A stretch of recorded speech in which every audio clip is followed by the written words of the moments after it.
بسم الله والحمد لله والصلاة والسلام على رسول الله وعلى آله وصحبه ومن والاه. تفسيري اعتقادي بقرآن لبروي أمره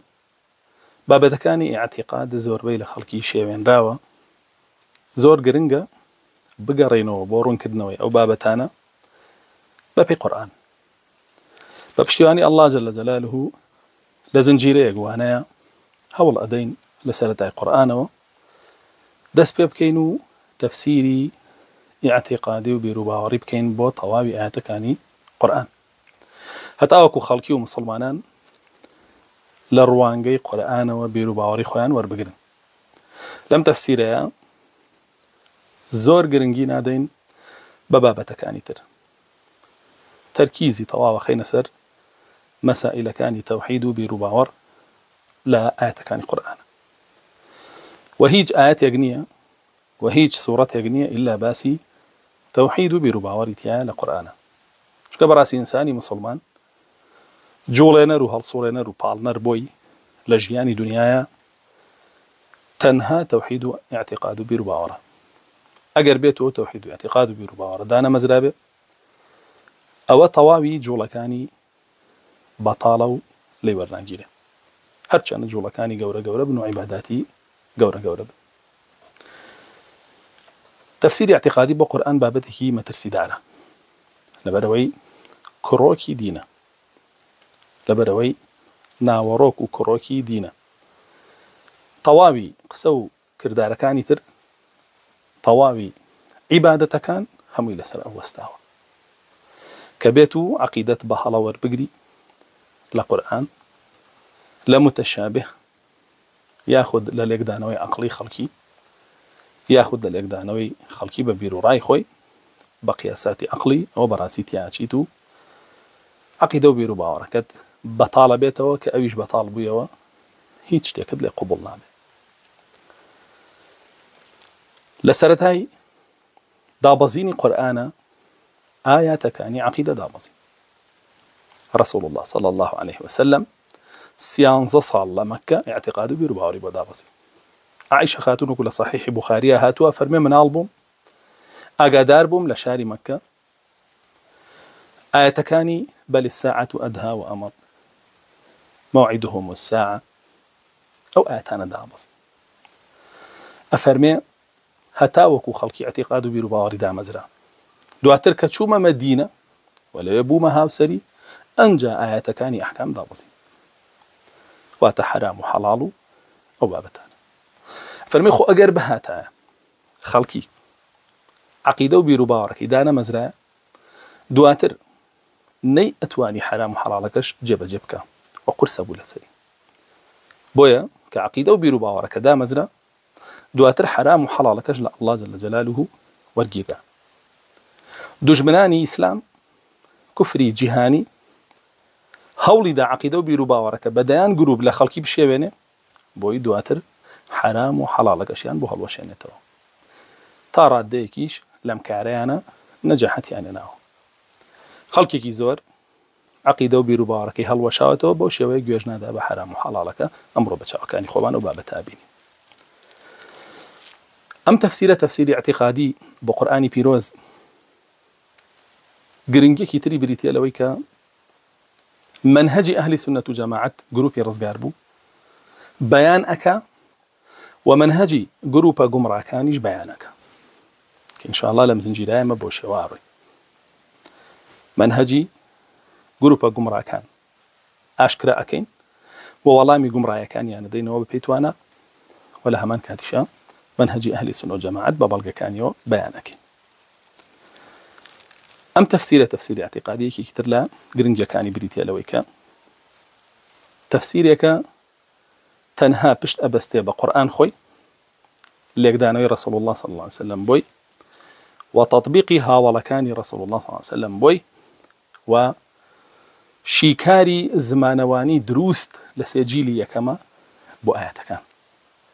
لو منهج لنا هذه انتهاء بإذن الله جل جلاله لسري أروي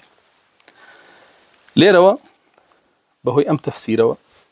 وبهوي أم شوازة تفسيره هم تفسير باشا كان ناسين هم مفسر باشەکانی جەناسین و هەم تەفسیرە هەڵە و بەتاڵەکانی جەدۆزینەوە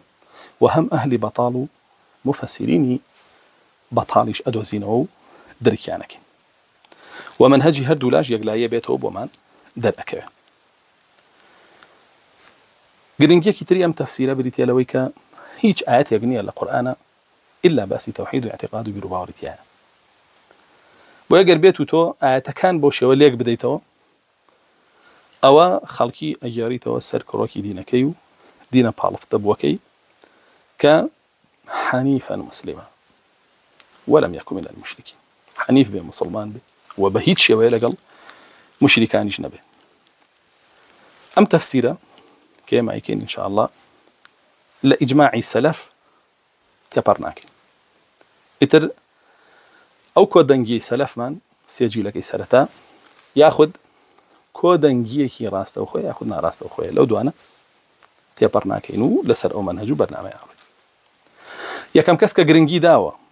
بەم جۆرە تەفسیرە ڕەسوڵ الله صلی الله علیه وسلم خۆی بوو، دوا ئەو سەحابەکانی بوون، دوا ئەویش زانایانی دوو جیلە بەڕێزەکەی تر و تەواوی ئیمامەکانی ئەهلی سونەت و جەماعەت کە بەدوای ئەوانە هاتوون. لەم سەردەمەیە ئەبینین جوزء دەرەچێ تەفسیری عەقیدەی بۆ جوزی عەمە، تەفسیری عەقیدەی بۆ جوزی تەبارەک، بەڵام نەمدیوە من لە سوڕەی فاتیحاوە دەست پێ بکرێ و بەقەرە و ئالی عومران و بۆ شێوە بۆ تەسەلسولە بڕوە. بۆیە ئێمە ئینشاء الله هەوڵ دەدەین بۆ شێوە بڕۆین و بۆ تەسەلسولە بڕۆین. و یەکێک لە باشترین کتێبەکان کە بۆ شێوە دەستی پێ کردووە و ڕۆشتووە بەڵام هەموو قورئانی نەکردووە، ئاياتانێکی هەڵبژاردووە، تەفسیری محەممەدی کوڕی عەلی کە ڕەجیق عەسابە کە ناوی نوکەت القورئانە لەم ماوە لە 2 مجەڵەدا دەرچوو، پێشووتریش بە 4 مجەڵەد هەبوو.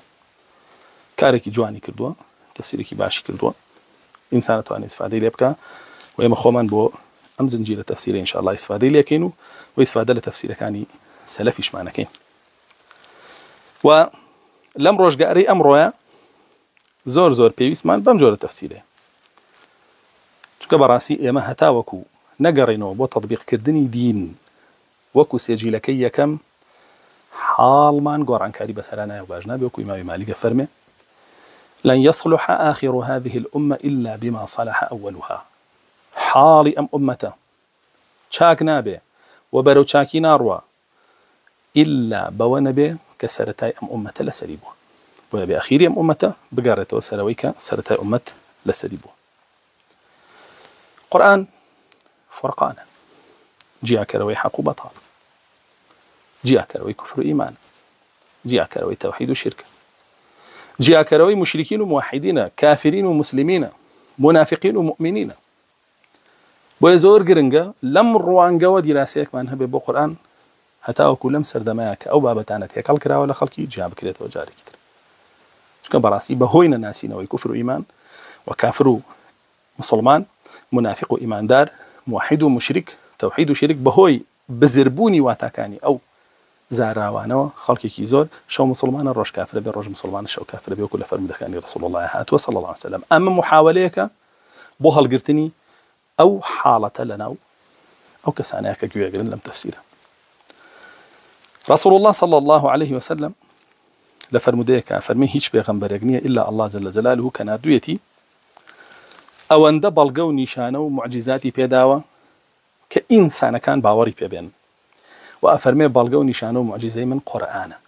بۆیە هیواخوازم الله جل جلاله زۆرترین شوێن کەوتەوە ئەتباعم پێ ببەخشێ لە هەمویان زیاتر بۆ باشە بێ. کەواتە گەڕانەوە بۆ قورئان بوون بە شوێن کەوتەی ڕەسوڵ الله صلی الله عليه وسلم بەحەق و بەتایبەت لە مەسائیلی ئیمانە بەپێی ئەم فەرمودەی ڕەسوڵ الله صلی الله عليه وسلم. ئەمانە کۆمەڵی گرنگی ئەم جۆرە تەفسیرە بوو. إن شاء الله لا واني داهاتوا كومالك تلا جرينجيا كاني باسكين والحمد لله رب العالمين.